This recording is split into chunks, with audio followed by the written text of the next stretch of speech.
to know the artist behind the epic melodies, songs, and beats.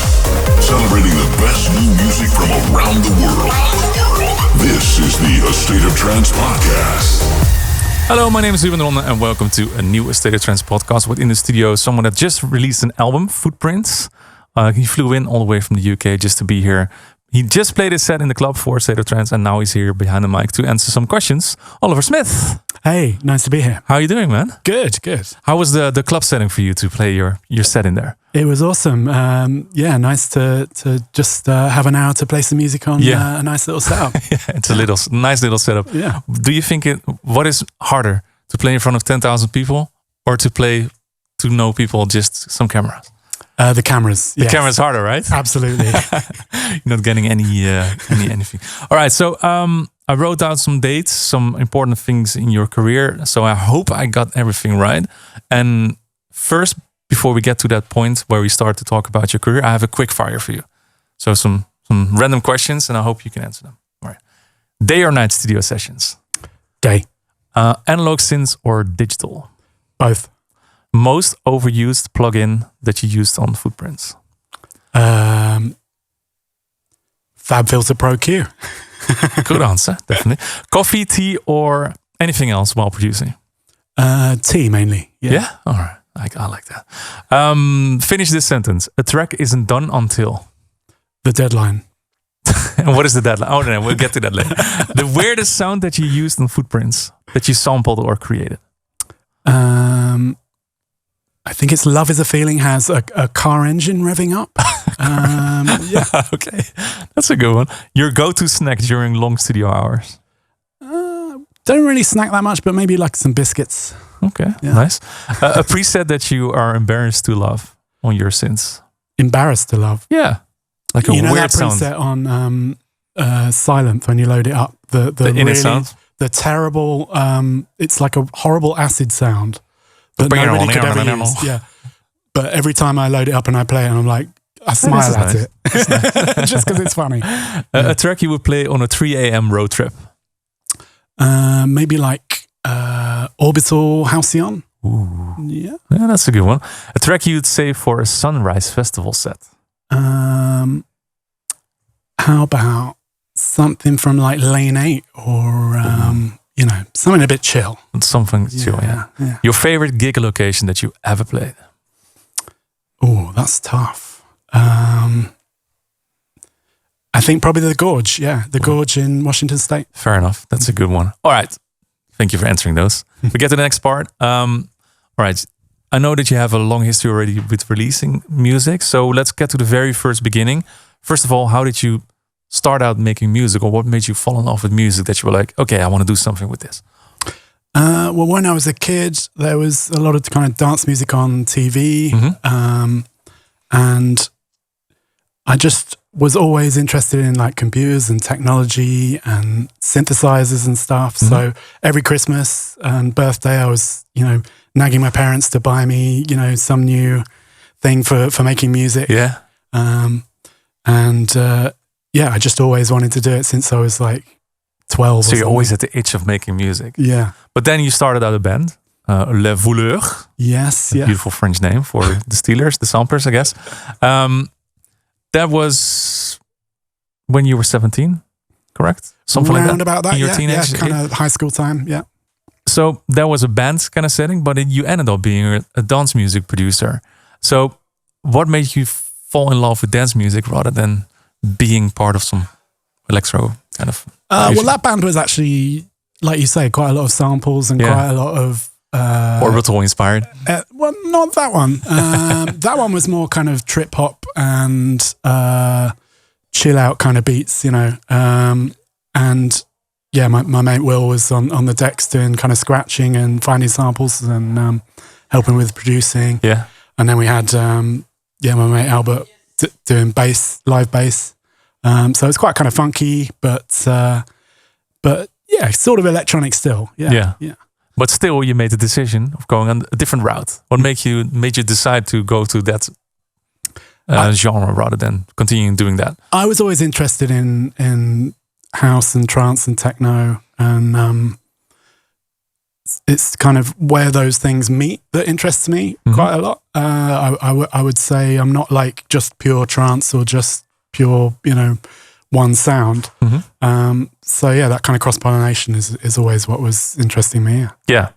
All right. And then you started making music, and at a certain point you're like, okay, this is good enough to send over to a label, in this case Anjuna Beats. I know that they only released their own stuff until you came along, together of course with Mark Pletcher. Yeah. You started an alias called Aspect. Yeah. And tell us, how did that first signing come about? Because like I said, Anjuna only released the stuff of Above and Beyond back then, but still you were like, okay, here we go. Well, that very first Anjuna release that I got was just me as Aspect. Mark kind of joined later. Yeah. And it came about because I was studying music at university and went to a house party. And there were these guys stood in the corner talking about synthesizers and stuff.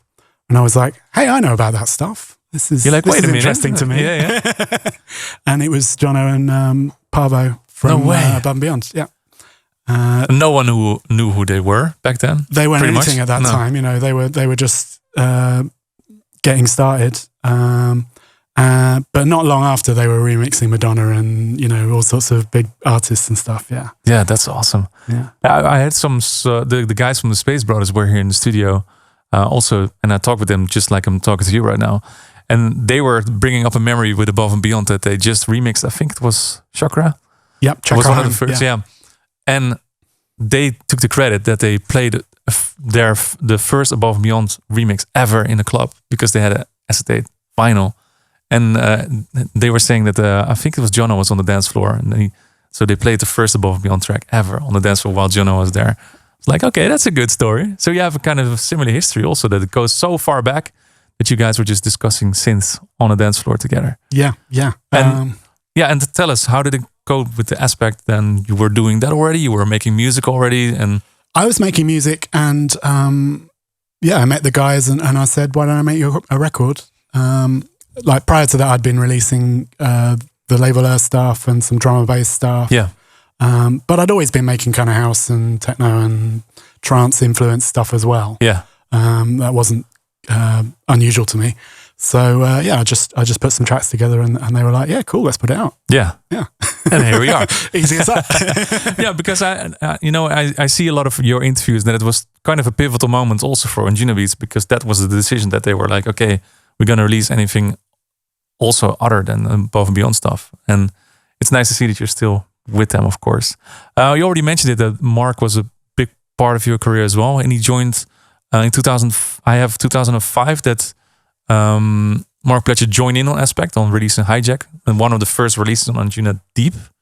Yeah, well, Mark was also studying at the same university, so we were all friends from university. Basically, that's how that kind of link up happened. Yeah, and it was a very nice housey track. I remember. I think it was Oscar Khan was doing a lot of A&Ring for Anjuna Deep back then, and then he was always sending me like, "Hey, this is a new stuff on Anjuna Beats." On Anjuna Deep, which was new, of course. In 2006, you decided to go solo after releasing, of course, as Smith and Pletcher. The vinyls are laying over there. Should have gotten them here. What made you decide to leave the duo? Because it's always nice to have a duo. You bounce energy of each other, of course. But then you decided to continue with the first releases, Nimbus and Tomahawk. Yeah, it was just kind of we moved away to a different country, and the kind of making music over the internet was a lot more basic those days. So, there was no internet back then. Yeah, so it wasn't as fun. So yeah, we just kind of drifted apart. Yeah, that's basically what happened. Was it also a sound decision, or just? No, not so much. I mean, I around that time I even almost quit music. So lucky I didn't. Why did you want to stop making music? Because until you get to a certain size as an artist, it's very hard to kind of get regular gigs and make good money. And like even when you do get to a certain size as an artist, it's a quite high pressure career and quite difficult lifestyle. You know? Yeah. What was the hardest part in let's say that time for you, that you were deciding almost to quit? Was it the touring, or was it just that it's hard to just keep on getting gigs and combine it with studio time, or what was? I think the unpredictability of it all. Yeah, yeah, it was very up and down. Yeah, you'd have some very good months and then no money coming in at all. yeah. I guess that's hard, and especially in those times. There was also the upcoming of MP3s. I think you saw that record sales were going down, and there was a lot of piracy. There was no Spotify yet. Yeah, and travel's expensive, and it's easy to get offered a fee for a gig and think, oh, that's loads of money, and then by the time you paid your agent and you travel and the taxes, hotel and whatever, Do you think a lot of fans underestimate how much touring costs? Yes, like I say, if you see the headline figure of what somebody's getting, what they're actually taking home is not that. It's very true. Yeah. No, still, I can understand that it brings a lot of pressure as well. And certainly if you get to a certain point that you want to maybe get your own house, you want to stand on your own feet, and it's hard. There's always the pressure that you have to make sure that you have an amount of gigs that make sure that you can pay for your groceries, basically. Yeah. I mean, the real decision to come back to music wasn't logical at all. It was just, I need to make music. You need to get your creativity out. That's what I meant to do. I just felt that's what I was meant to do. So it had to happen. Yeah.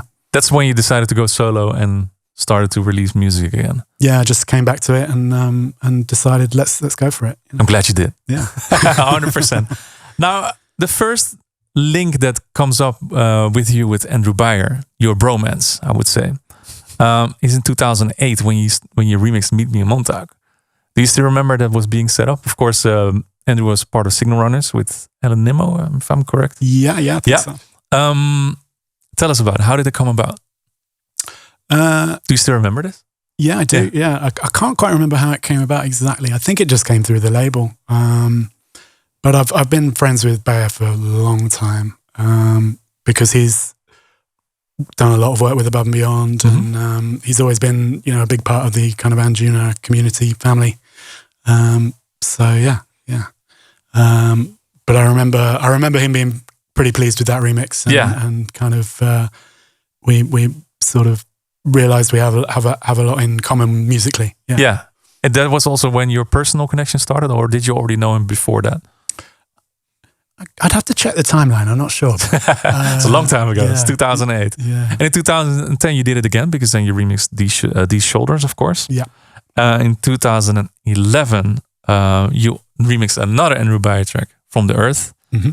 Beautiful track. And you also remixed Artie, Zara. So you were pretty much staying in the Anjuna family with a lot of stuff that you were doing. Can you tell us a little bit more about the family feeling in that label? Because I feel that whenever I see a show, it's always the same kind of people, and they're always hanging out with each other. They play each other's music a lot. Yeah, I think we have quite a distinct sound as a label. And obviously we tour together quite a lot. We do quite a lot of big shows together. Mm-hmm. Like Brooklyn Mirage, for example. Exactly, yeah. Just came back from that one. And that was a perfect example. We had Anjuna Deep and Anjuna Beats all doing a show on the same night.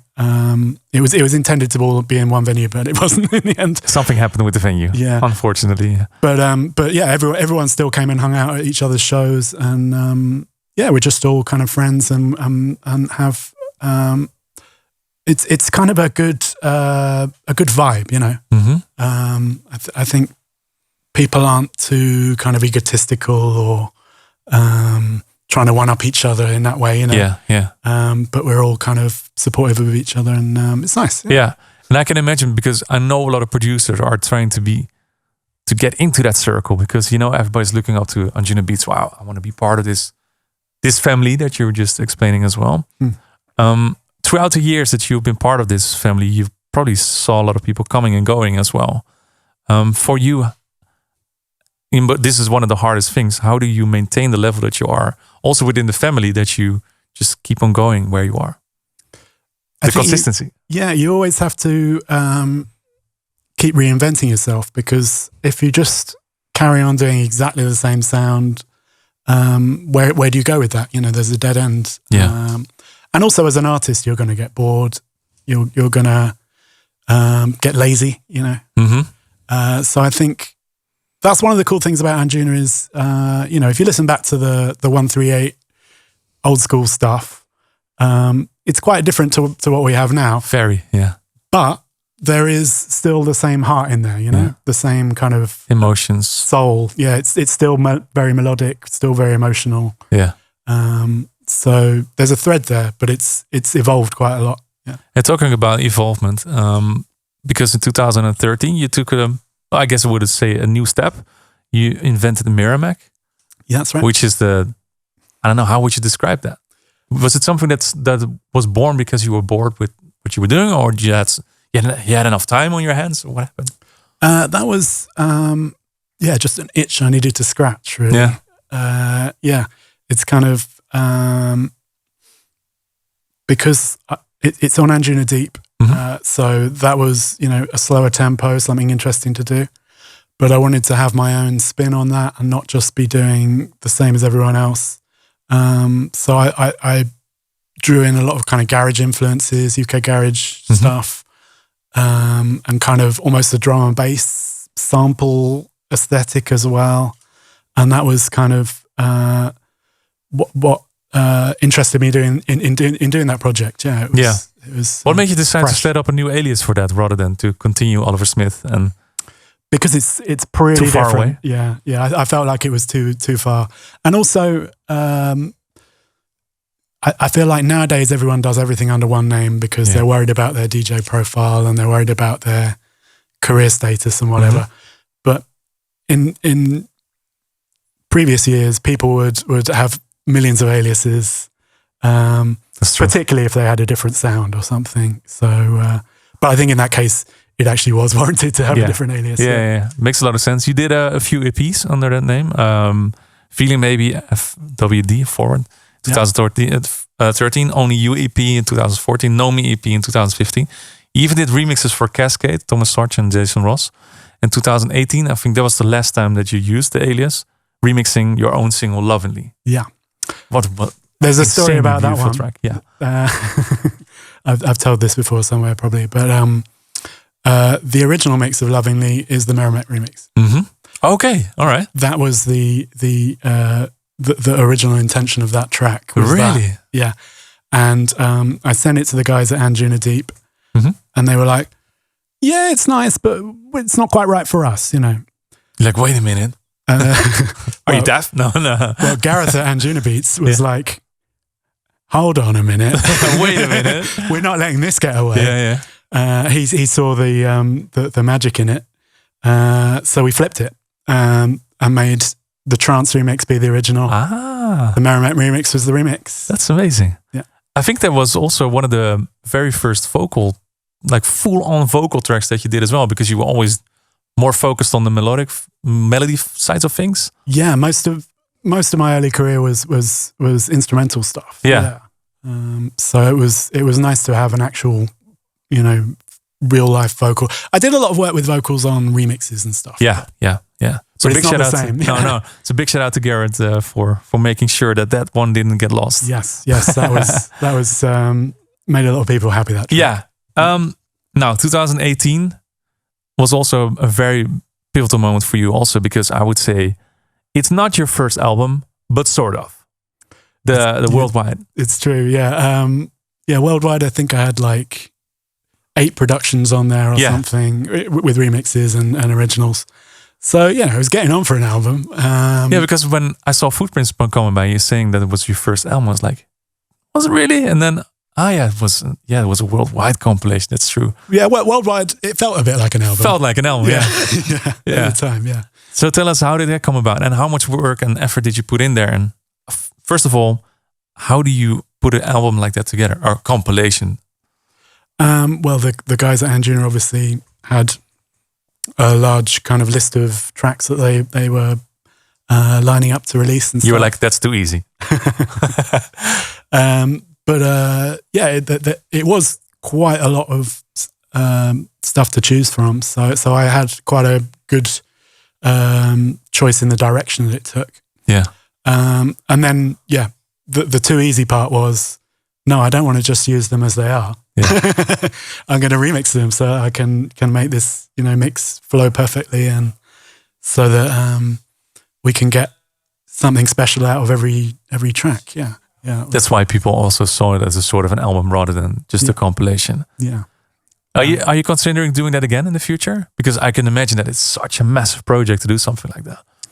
I wouldn't mind doing it again. Strangely enough, that one was very quick. I just kind of had an intensive couple of months, and just it happened. Yeah. Was that because there was a deadline that you knew? Okay, this is not my own album, so this album has to come out this year. So I have to make sure that it's going to be done. I think the pressure was a bit less with that because there was a lot of source material to start from. So you're not just starting from a blank page. And there's kind of parameters to work within. So yeah. Did you approach it as an album or like a DJ mix? More of a DJ mix. Yeah. I think maybe that also helped make it a bit quicker to do. Yeah. So you had like some bits and pieces that you were, okay, I need this, something like that. Yeah. Kind of had an idea of the energy. Yeah. And stuff. Yeah, because in 2020 you also did another compilation, the 20 years of Anjuna, but that was more like I'm just looking back. That's kind of a retrospective thing. Yeah. But that was nice. I dug out some really old classic tracks. Then you suddenly realize how big your discogs is. Also yeah. We're well over 100 tracks now. But I put stuff on like Anjuna Beats Volume 1, which was Above and Beyond before they even called themselves Above and Beyond. That's true, yeah.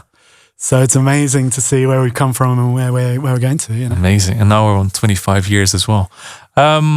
There's something that I have to point out as well, because there is actually one. Correct me if I'm wrong. This is the only non-Anjuna Beats single that you did in 2020. Was with Jess. Don't Let It End. Yes. Is that correct? That's the only one that you have? A rare step outside, yeah. How did that come about? Because Jess, was it because she was doing an album, or tell us, how did it come about? That came from her end, yeah. She was doing her album and said, do you fancy doing a track together? So I said, why not? Yeah. She's a legend. So. Yeah. Did it feel like cheating? Releasing something outside of Anjuna Beats? A little bit, yeah. Yeah, it's a bit weird. Yeah. It's like, hey, that's an interesting one over there. 2022, the remix that you did that I loved and I still very much enjoy is the remix that you did for Gratitude of Garden State, which now is Anime, of course. Before that, Borderline with Natalie Holmes, I wrote down as well. That was one of the standout tracks to me. And 2023, you teamed up with another Anjuna up-and-coming artist. Well, he's already settled a little bit, Sonin. Tell us a little bit more about Passion. That was fun. I believe we just jumped in the studio and did that one. Yeah. He's another kind of friend of the Anjuna family. Yeah. Finnish, just like Pavo, of course. Part of the Finnish trance mafia. Yeah. We were just... So you actually sat together in the studio making that track, or was it something that you sent up and down? And I think that one we did sit in the Anjuna studios. Okay. Yeah. How does something like that get set up? Is it something that is being planned or long beforehand, or is it just because you live in London and Sony was coming by and they were like, okay, let's do something? Or it's pretty casual. Yeah. Because Anjuna Beats have a kind of, I think they've got 4 studios there, so you can just pop in and book one. That's not bad. Yeah. Awesome. So when you do a collaboration like that with Sony, in this case you were sitting in the studio together. Is it something that you need to sit on that seat in front of the computer, or how does it work with 2 people or different DAWs or the energy in the room? How do you approach a session like that? I don't really care what DAW I'm in. Obviously I'm a bit slow in one that I don't use very regularly. It's just about the ideas. Yeah. So it doesn't really matter who's... No, I agree with you 100%. Yeah. But sometimes, you have studio sessions that click or don't click. Yeah, he's very easy to work with, which is nice. And we actually did another track together. Maybe I shouldn't say this. Yeah, say it. Doesn't matter. No one's listening.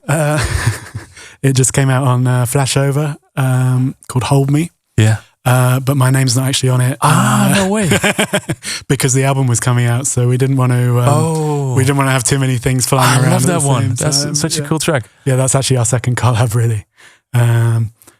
So Awesome. My name's on it in the credits. No, okay. Well, I just did a track with him as well, and he's such a lovely guy to work with. So big shout out to Seinen as well. Yeah, I love him. Another big collab that you did the same year, actually, because I would say there's a collab year, was Blue Eagle with Ilan Bluestone. Tell us about that. How did that come about? Because I think he just moved to the US by then already.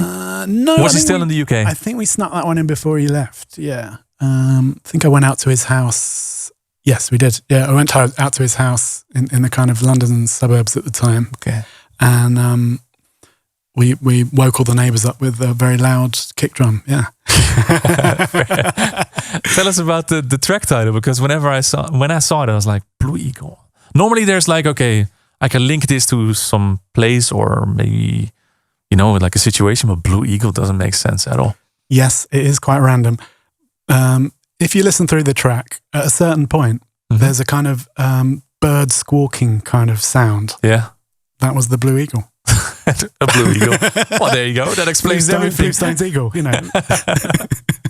Now, 2024, I already mentioned this also on the radio show, because, the first time when I heard this, I was like, what the hell is this? The Be Kind Rewind EP. And I'm talking about Rude Boys, because that was, okay, when you get a promo in with, okay, this is Andrew Beyer and Oliver Smith, you listen to the track, you're like, wait a minute, what's going on? It's like 140 BPM, something like that. Some random parts in there that don't make sense at all, but they do.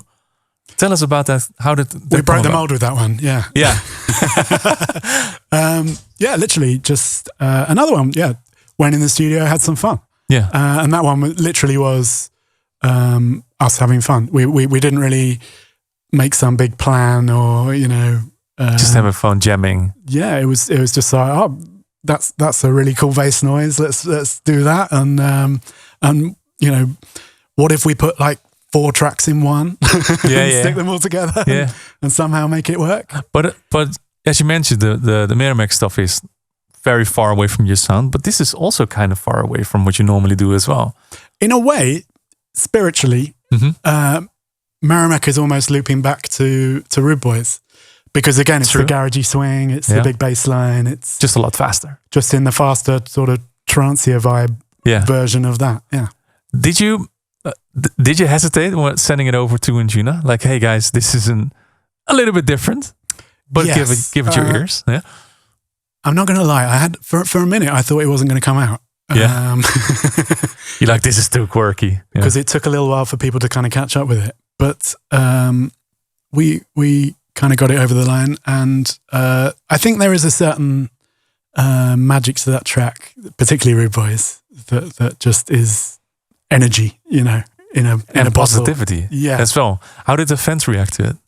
Because I don't know how Reddits are, how did they react to that? Some of them hated it, some of them loved it. Yeah, yeah. I mean, that was one of the other fun things about that project is we kind of reveled in trolling people when we were DJing. Yeah. You're like, hey, here's a curveball. Yeah, it's like here's a cool trance track. Oh no, it's not. Wait a minute. But then the second drop is a cool trance track. It's like playing with people's expectations all the time. Yeah. Which I think is pretty cool. It's quite fun. Yeah, it's a different kind of vibe to just doing like a smooth mix. No, I love it. Because the thing is, you mentioned this earlier as well. I guess a lot of people just get bored with what they're doing and it's kind of fade out or whatever. But you just keep challenging yourself. Also, I guess this way. Yeah, and also I think it comes from DJing as well. Yeah. Because I DJ quite a lot. I like to switch the vibe up, and I like to bring in tracks from different places, and I like to do sort of a remix, a mixing style that maybe comes from some other, like a more housey kind of move or something, rather than just always the nice blends or whatever. Yeah. I have to say, because also the mix that you did for us in the club today. I have to be honest, I had to Shazam one track, the Kirby track. That was also like, hey, what the hell is this? I didn't expect it. I was like, okay, this is something I would play. So I'm stealing that. So thank you very much for that one. You can have it. Yeah. That was a good bit of crate digging that day. Yeah. I love it. Yeah. Now, 2025, something that was far overdue, to be honest. Your very first album, Footprints. It's finally here. First of all, how long did it take you to put it together? It's about 2 years worth of solid work. Yeah. I think the oldest thing on there is maybe 5 years old. But yeah, 2 years of kind of concentrated work, getting it actually done. So you basically started the first bits and pieces while everybody was in the lovely lockdown. I think. I had a tough time in the lockdown. I thought that would be in theory that would be a great time to do music. In practice, not so much. I didn't enjoy it. No. Well, I enjoyed your streams that you did every Wednesday. Yes. That was when I remember the first time watching, because I'm a streamer on Twitch as well, and I was like, wow. The quality of your camera is insane. That's the first thing that I remember watching your Twitch streams. It's true. It's the best thing about it. Yeah. No. I always love the vibes in there as well. Standing in your kitchen, that was super nice. Seriously, we had hundreds of people in there every week. Yeah. And I've had loads of people tell me that that's what got them through lockdown. Yeah. And they're still in touch. Yeah. Everybody's just pulling each other through in all those, Gabriel and Dresden, of course, are doing their thing as well, and you as well. Tony was doing his streams as well, of course. They were great. Nice. Yeah. I remember seeing one stream of Pavo as well, that he was just sitting behind a piano. I think that was one of the best streams that I've ever seen. He's just jamming behind a piano. That was magical. Anyways, we're glad we're not in that position anymore, because I guess that you are one of the people, the producers, that needs a lot of input to create output. Yeah, I think it's just, I didn't want to.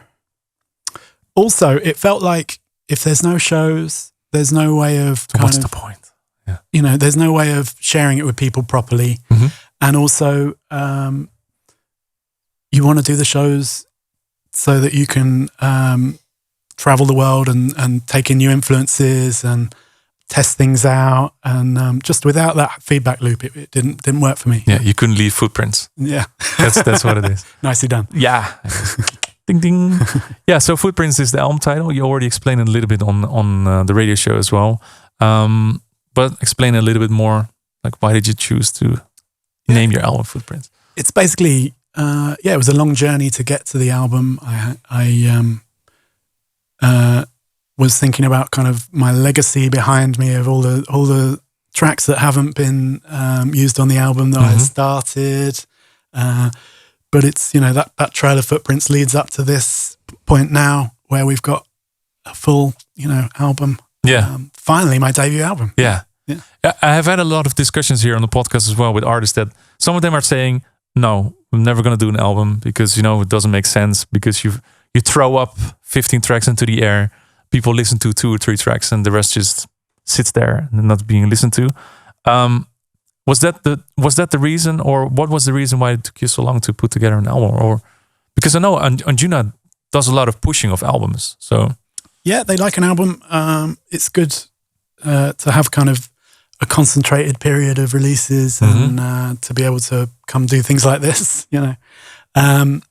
So I started albums quite a few times over those 25 years. Started and finished.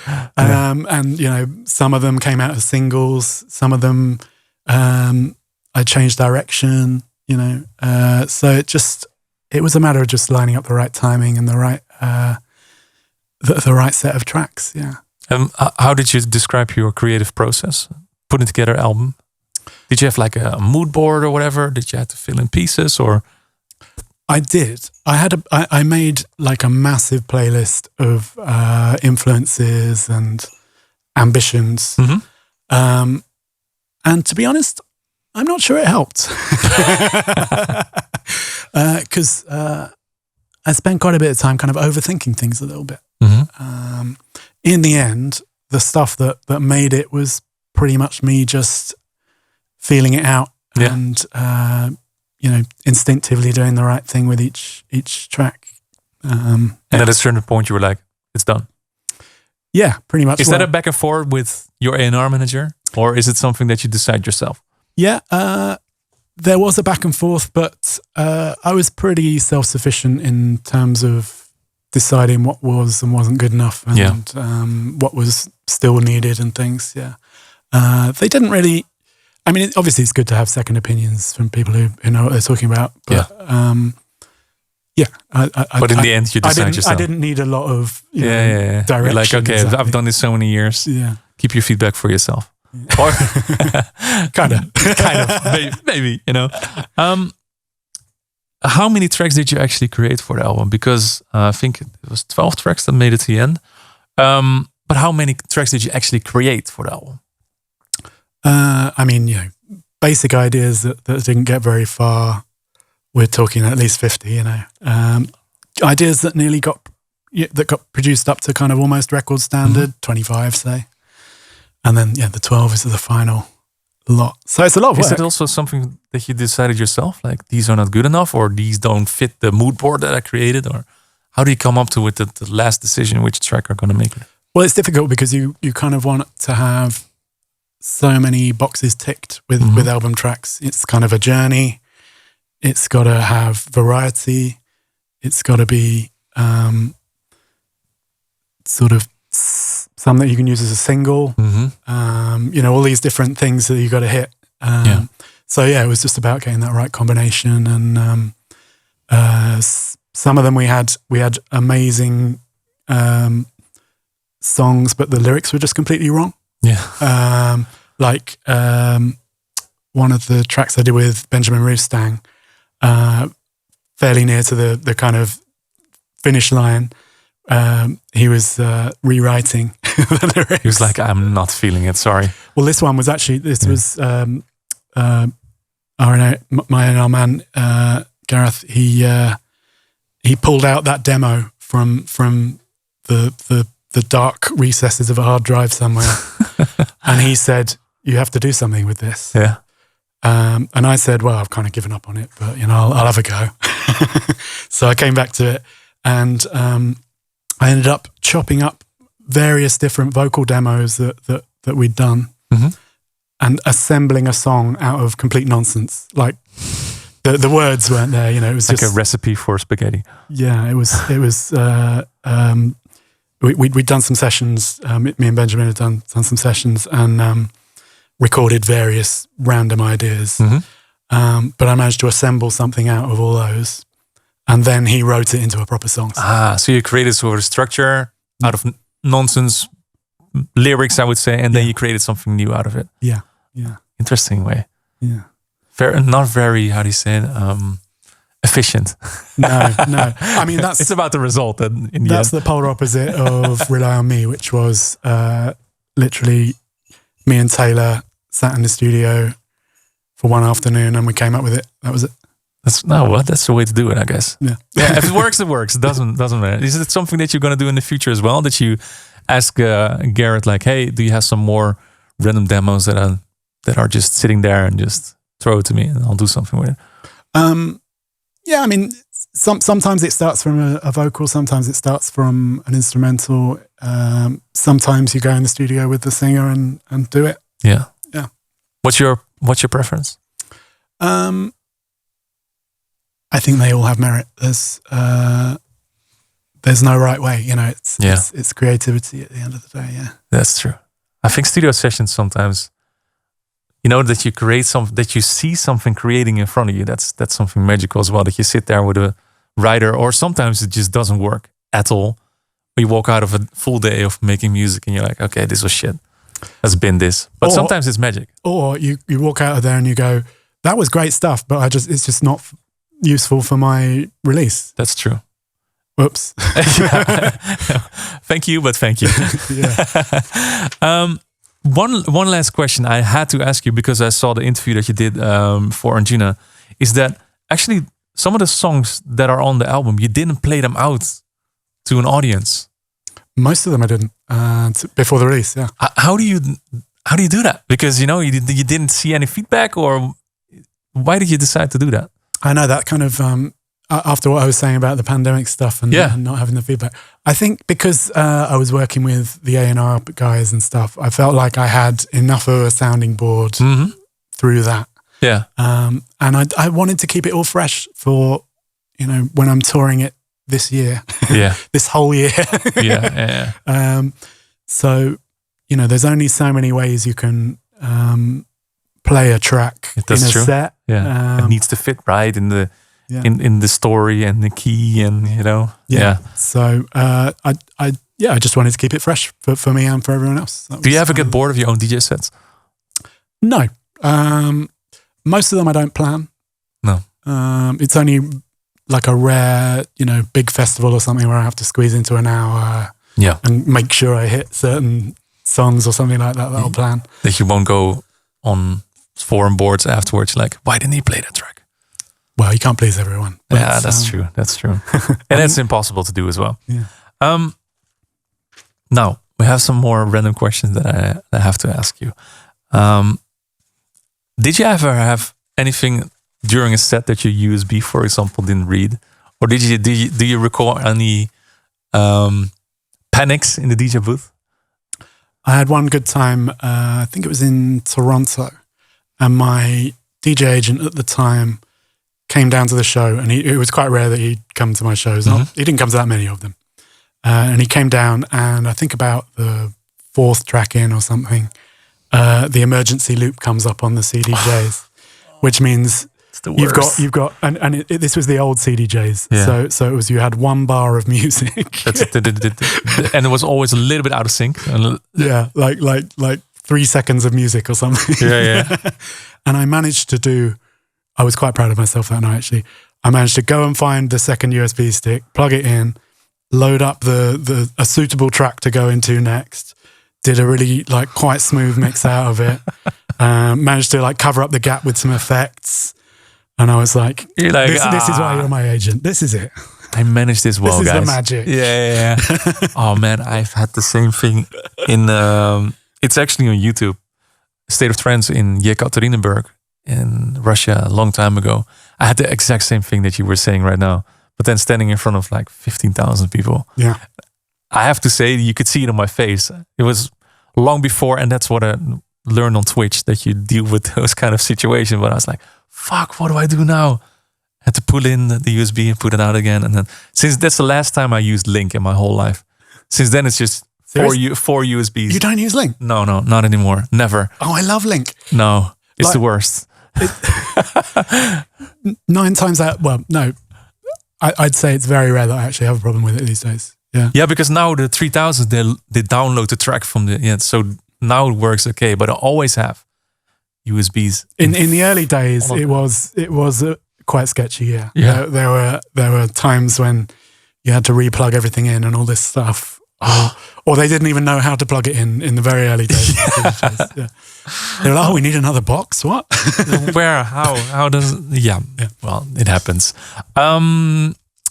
Talking about Anjuna Beats family, I just have some random questions. Okay, which producer would you want as a roommate on tour, and who would drive you crazy out of the Anjuna Beats family?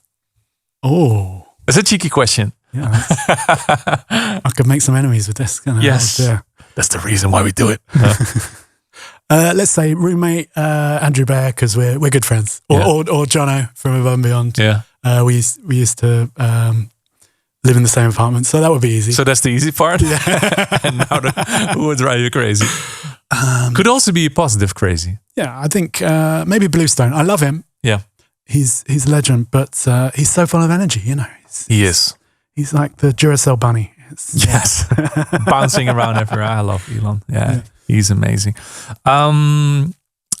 If you could, so let's pretend you're doing a DJ set.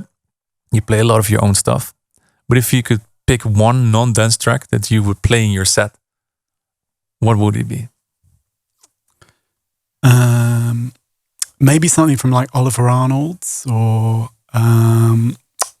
perhaps Brian Eno and Ending, or some kind of some nice ambient melodic-y kind of stuff like that. Yeah, because there's a track like that on your album as well. Very much Brian Eno-ish, right? Yeah, kind of. Yeah. I listen to quite a lot of that stuff. I find it quite kind of. So you close your eyes, you see Top Gear driving around Scotland, Aston Martin. That's the music, right? I suppose. That's how I discovered Brian Eno for myself. Yeah. I remember there was watching an episode of that. I think they were driving around, like I said, Aston Martin in Scotland, and then Brian Eno was behind it. I remember there was a forum somewhere that was IDing all the music that was in Top Gear episodes. Nice. And I was always taking notes like, holy shit, they had someone very, very good behind the scenes picking the music for those. There was some good music on those. Yeah. Just looking back one more time to Footprints, you collaborated with a lot of vocalists and a lot of writers on there as well. Was there a particular session that took like an unexpected turn? Did you like, okay, we went this way, but suddenly we went the other way? There was the session where we were recording It Is What It Is, which with Diana Miro. Diana Miro. Yeah, she's great. I actually didn't know she was coming that day. I turned up at the studio. It was at Moloko Studios in London, which is this amazing complex of, I think they've got 6 studios in there, and Chemical Brothers have recorded there, and if walls could talk, those kind of places. Yeah. I think the studio I was actually in was where one of Blur's producers used to work, that kind of thing. So it's like you're already off to a good start if there's something in the water there. Yeah. But I turned up for a session with a different writer, and Zira. She actually co-wrote the song still, but Diana Miro happened to be in town and came through for that session, and we said, just jump on it. Let's have a go. Yeah. So you sat in the studio with the 3 of you, Zira, Diana, and you. Yeah. You wrote something. That's amazing. That's a good trio. And it was Zira's also on a different planet writing things. He's so good. Oh man, yeah. Like I'm kind of gutted we didn't get any of her ones on the album because we did a few and it just didn't quite work out. But she is like legendary, like so fast, so crazy, insane. fast. I remember I sat in the studio with her as well, and just put it up the loop that I created, and she was okay. I'm gonna lay back on the sofa. She was just putting words together, and you see something unfold. You're like, holy shit. It's something special. That was one of the amazing things about doing this album with all these songwriters and vocalists. Yeah. Just seeing these people at the top of their game doing their craft. Yeah. Amazing. Sometimes imposter syndrome kicks in hard when sitting in the studio with these kind of people, to be really honest. Yeah, and I'm sat there with a sine wave bass going. Guys, sorry, that's all I've got. Yeah. This is it. This is me. Believe me, I can do something with this. You told us that it took 2 years to make the album. How do you make sure that you keep inspired throughout the whole process? Do you ever hit the brick wall? I kind of had to reboot it a little bit at certain times. Yeah, kind of reassess where I was going with it and what I wanted to do. I think a lot of it was the production stuff, mixing and getting the right. Some of the tracks went through, 70 different versions. Oh, yeah. Just final _ final. No, not final. Yeah, it's like, no, that's not the right kick drum, or let's try a completely different bass line. Just to make it easier. It is what it is. It is what it is. Is another example of that one. It was that was basically the original version. Then I went round the houses and did a million other versions with, maybe I'll try a different bass line, or maybe I'll try some other thing. Oh, I hate when that happens. And then I came back to the original, and it was pretty much there. Yeah. Sometimes it is what it is. Yeah, it is what it is. And a shout out to Diana Miro. I know she's working on a solo album right now, so I can't wait for awesome to hear that, because she's an amazing producer as well, besides singer-songwriter. Now, last question about Footprints. How do you think in 10 years from now, when you look back, maybe you released 3 albums in the meantime as well, how are you going to look back at it, do you think? The whole album as a whole, as a product, the process how you created the album? I think this is something that I was thinking about while I was making it, in a way. I wanted it to be something that I can look back on and be proud of, and something that's not going to age too badly, and when I'm making tracks, I'm always trying to think of something that's going to last. you know? So I hope when I look back on it, I'll be like, yeah, you did a good job with that, and there's some, very solid songs, and it's a nice thing to listen to all the way through. Yeah. I guess one of the hardest things is, as an artist, to be proud of yourself. That's one of the hardest things. So saying that is, props. Well, also, I think it's about, standing behind your conviction. It's trusting your instincts and your taste and stuff. And your A&Rs sometimes. No, we don't trust that. No, don't trust your A&Rs. All right, some fan questions really fast. NCNCNCNC, that's a real name. He's wondering if there's ever going to be another Smith and Pletcher tune. It's possible, but there's nothing in there. Never say never, I would say. Surrender Robot is a good question. In what ways, positive and negative, have you noticed the music scene change over the years since you've been part of it for such a long time? Let's start with negative, maybe. I think it's cool that there's loads of music around now. But what changed with everything switching over to MP3s is that there's a million releases every week. And the barrier to entry is so low, which means that not all of it's very good. A lot of saturation. Yeah. When you had to pay thousands of pounds to press some vinyl, that kind of focused the mind and made you think, right, we're going to make something that's actually good. You're like, is this really good? Yeah. And this is going to, is this going to make us some money? Is this actually going to sell? Yeah. Whereas with an MP3 release, it's like, well, doesn't matter, does it? Here's 4 kicks. Put it on Spotify. Yeah. So that's the kind of bad change, maybe. So you would say the saturation in the market, the amount of music that's being released is too much. Yeah. The gatekeeping is gone. That's what we should say. Yeah, the good gatekeeping. There was also bad gatekeeping. Yeah. In that a lot of people were kind of blocked from getting into it as well. So there's pluses and minuses to that. Yeah. But the good stuff is, I think everything is cross-pollinating quite a lot now. There's a lot of people sort of collaborating and bringing different styles into things, and things are changing quite a lot, which I like. I think that's good. Yeah, definitely. Yeah, and I think on one side, of course, the digital revolution was a bad thing with the amount of music being released, but on the other side, you don't have to travel the world anymore with a bag of vinyls on your shoulder. Hell yeah! So that helps a lot as well. Goat Boy UK is wondering, when are you coming back? That's a real name. When are you coming back to Norwich? Might go and see my parents sometime. I'm not sure when I'll have another gig there. Yeah. PLR 108. What was it like going from university with members of Above and Beyond to being on their label? It was cool. It's I have a completely different image of them to what because you know them from when they were doing nothing really. Yeah, like literally I was there before Chakra. Yeah, I was there when they were doing that one. I remember they had a big Mackie mixing desk, and they were like moving things live as they recorded it down, because you couldn't really automate everything in those days. That kind of stuff. And they were like remixing Madonna in a bedroom, and all this kind of thing. Good times.